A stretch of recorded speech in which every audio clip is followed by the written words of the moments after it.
Hello everyone, Radhe Radhe, जय श्री कृष्ण आप सभी लोगों को।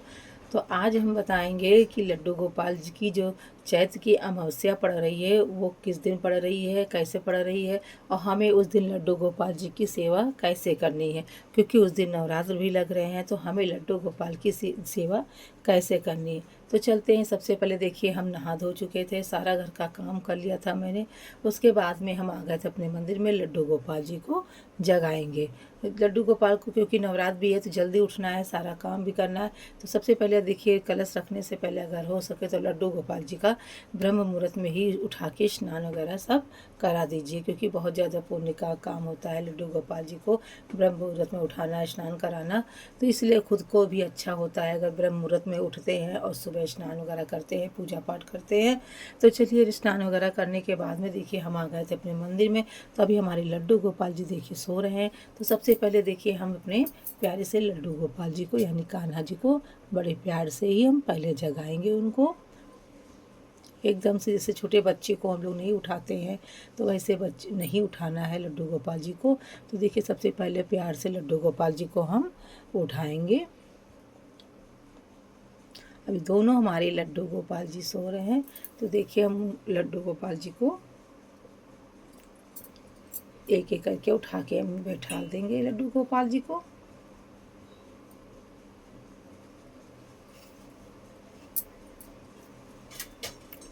और ये हमारे प्यारे से लड्डू गोपाल जी उठ के बैठ चुके हैं। तो देखिए, सबसे पहले अगर हम लड्डू गोपाल जी को उठाते हैं तो उस दिन हमें सबसे पहले क्या करना है, तो लड्डू गोपाल जी को हमें पिलाना है जल। तो लड्डू गोपाल जी को हम पहले सबसे पहले पिलाएंगे जल।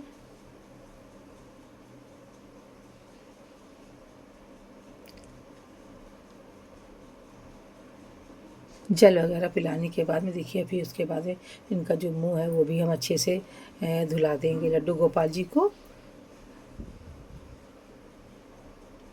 मुँह धुलाने के बाद में कुछ देर इनको हम भोग वगैरह जो भी अगर लगाना हो तो लगा सकते हैं, नहीं तो आप जल पिला दिया है मैंने तो आप बाद में भी इसका भोग लगा सकते हैं लड्डू गोपाल जी को। तो सबसे पहले देखिए कराएंगे इनका हम स्नान।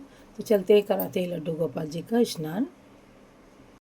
और जिस पात्रे हमें लड्डू गोपाल जी का स्नान कराना है, तो देखिए सबसे पहले उसमें हम चंदन से शास्त्र बना लेंगे, क्योंकि इस दिन का स्नान दान करना बहुत ही शुभ होता है। चैत्र की जो अमावस्या पड़ रही है, तो उसमें अगर आप सुबह जल्दी उठते हैं तो सबसे पहले काले तिल डाल के पितरों को या ऊपर पशुओं को आप दाना दे आइए, अन्न का दान करिए, काले तिल का दान करिए, वस्त्र का दान करिए। बहुत ही शुभ माना जाता है उस दिन दान पुण्य का बहुत ज़्यादा, क्योंकि अमावस्या है। तो पितरों को भी जब छत पर जाएंगे तो आप जल काले तिल डाल के पुष्प उनको अर्पित करिए। अगर हमारे पितृ खुश होते हैं तो हमारा परिवार भी खुश होता है।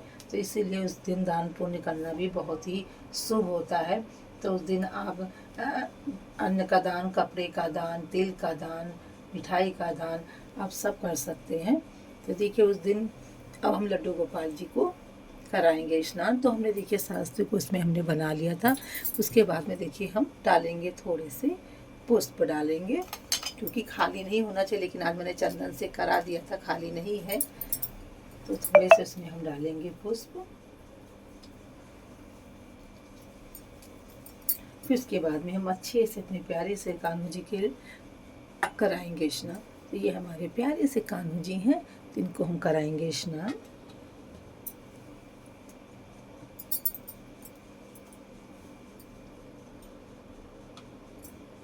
ये हमारे दोनों कान्हा जी हैं। तो देखिए, सबसे पहले हमें कराना है जल का स्नान। आप उस दिन लड्डू गोपाल जी का पंचामृत से स्नान जरूर से ज़रूर कराएं, नए वस्त्र पहनाएं, क्योंकि बहुत अच्छा होता है। चैत्र के नवरात्रि भी है, अमावस्या पड़ रही है, तो लड्डू गोपाल जी की सेवा करना बहुत ही अच्छा होता है। तो देखिए, अभी हम सबसे पहले देखिए थोड़ा सा गंगा जल डाल के लड्डू गोपाल जी का हम अच्छे से स्नान कराएंगे।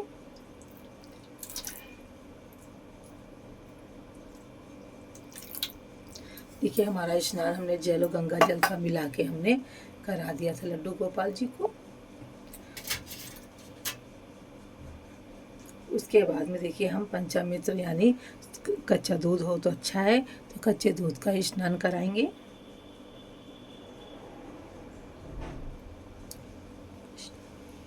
ओम कृष्णाय वासुदेवाय, ओम कृष्णाय वासुदेवाय।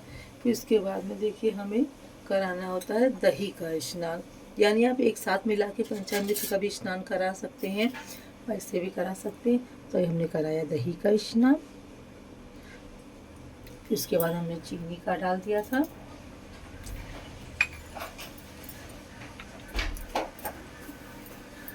उसके बाद हम कराएंगे शहद का स्नान।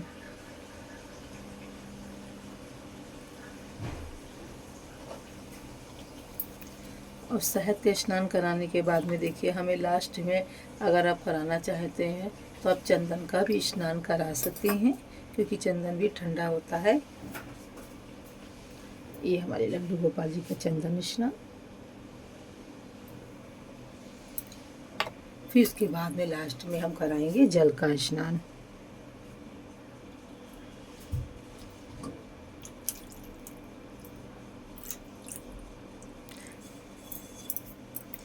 हमारे लड्डू गोपाल जी का स्नान हो गया है। फिर इनको हमें सूखे तौल से पोंछना है।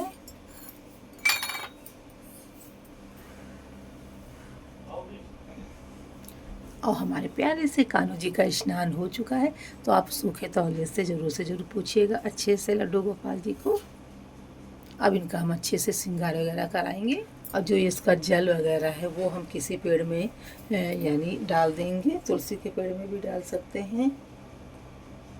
तो इसको पहले हम किसी चीज़ में रख लेंगे, फिर उसके बाद अपने प्यारे से कान्हा का कराएंगे स्नान। उस दिन का दान महादान होता है। तो अगर आप दान करना चाहते हैं तो तिल का, कपड़े का, अन्न का, किसी भी चीज़ का दान कर सकते हैं। तो सबसे पहले हमारे पितरों का तर्पण करना बहुत ज़रूरी होता है। तो सुबह उठ के उनका ज़रूर से ज़रूर करिएगा आप सभी लोग। और अमावस्या वाले दिन लड्डू गोपाल जी को भोग में मिश्री, माखन और मक्खन, ये सब चीज़ का भोग लगाना चाहिए। मीठे मिष्ठान का भोग लगाना चाहिए।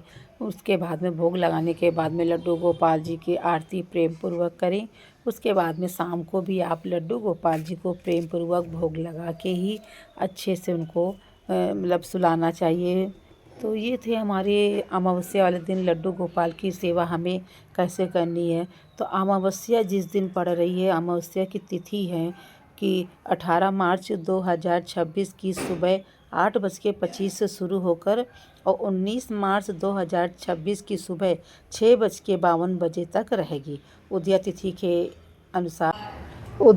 के अनुसार चैत्र अमावस्या 19 मार्च 2026 गुरुवार को ही मनाई जाएगी। ये थी अमावस्या की तिथि जो 18 तारीख से ही लग जाएगी। और हमारा वीडियो कैसा लगा कमेंट्स में ज़रूर बताइएगा आप सभी लोग। और लाइक सब्सक्राइब करें। हरे कृष्णा।